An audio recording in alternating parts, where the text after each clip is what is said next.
Welcome, heary, heary.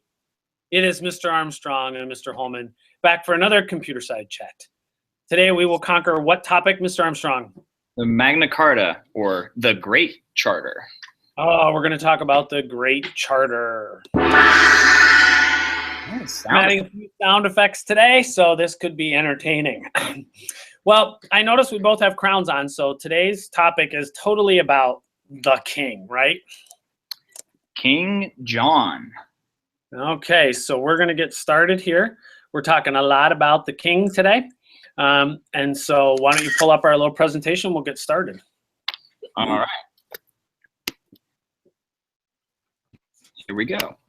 I'll give you a little background. The Magna Carta, while he's pulling that up, is going to take place in England. So this is happening in the what we would call today the British Isles or the United Kingdom. It's going to take place right outside of London in a small town.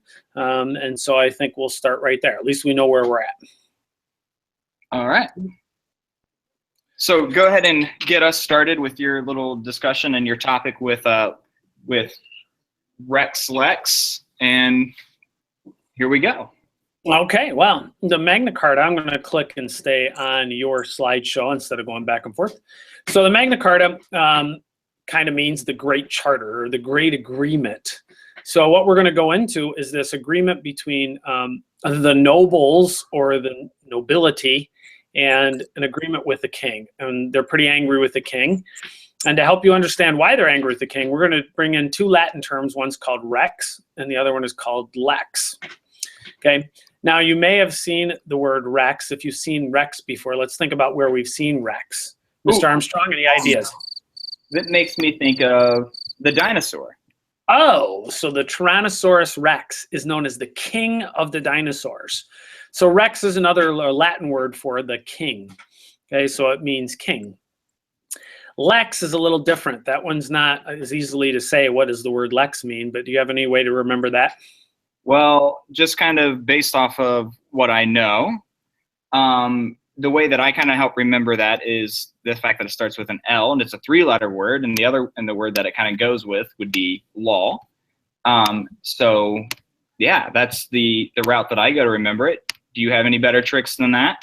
No, I think that's probably a pretty good one. So what we have here is rex lex, which basically means before the Magna Carta, the king was above the law. Which is why, if on the picture here, the word rex is above lex to kind of help show that and to demonstrate that. So hopefully it'll help you remember that rex lex is the king being above the law. And therefore he could do as he saw fit. He could kill anybody. He could take you away. He could punish you. He could put you in prison. He could throw you in the dungeon. And there's nothing anybody could do to stop him.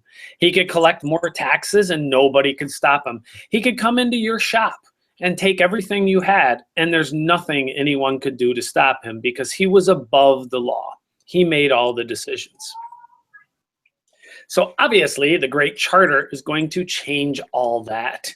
It is going to change the way the king is seen. It's not going to make the king equal to the law. Oh no. Drum roll, please.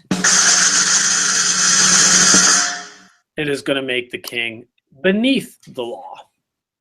And so we're going to see this make a turn, and lex will now be the ultimate. Whoops, excuse me. There we go. I got to get that right. So at this point, the Magna Carta basically says the law is above the king. He can no longer do as he sees fit. And the other picture that I have here to help with this is the picture of the king. So you have the king. Sorry, I'm switching on my iPad. We have the king here, bound by the law. He's wrapped up by the law. So he has to obey the law. He can't just do whatever he wants anymore. It's no longer just his world and we're all living in it. It is becoming our world, and the nobles and the barons who Holman is drawing his arrows at now are now a vital role and can hold the king accountable and hold him up to the same laws that they have to follow. And I know we're going to talk about this in a few minutes, but I will circle that. That becomes very important as we move on.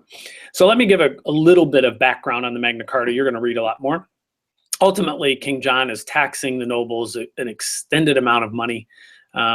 King John comes along, and basically the nobles come together as a group, and they basically take their knights and send them around around London, and they say, if you do not sign this, we will burn the city of London to the ground.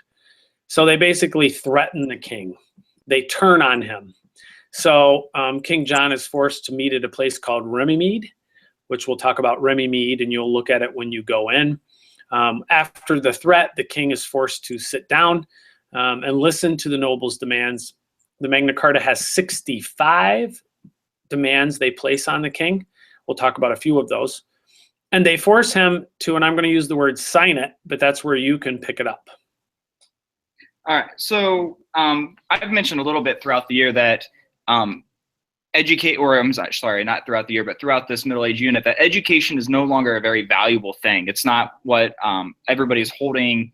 It doesn't have the weight that it had during the Greeks and the Romans, because most of life at this time was revolved around the idea of survival. So people no longer knew how to read or write, and that included the king. So though a lot of books say that he signed the Magna Carta, he didn't actually sign it.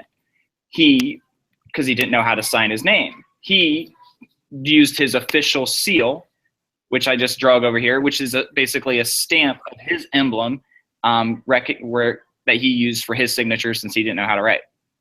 He would have hope for that. Yeah, we told the kids about the signet ring that he would use to stamp things. So it's the same idea. He's using this to stamp the information, which is pretty cool. So we're going to have to move on because I believe our announcements might be starting in a minute. We may get interrupted here. But you can again see the stamp. He's going to sign it. So let's move on to a couple of those major events in the Magna Carta.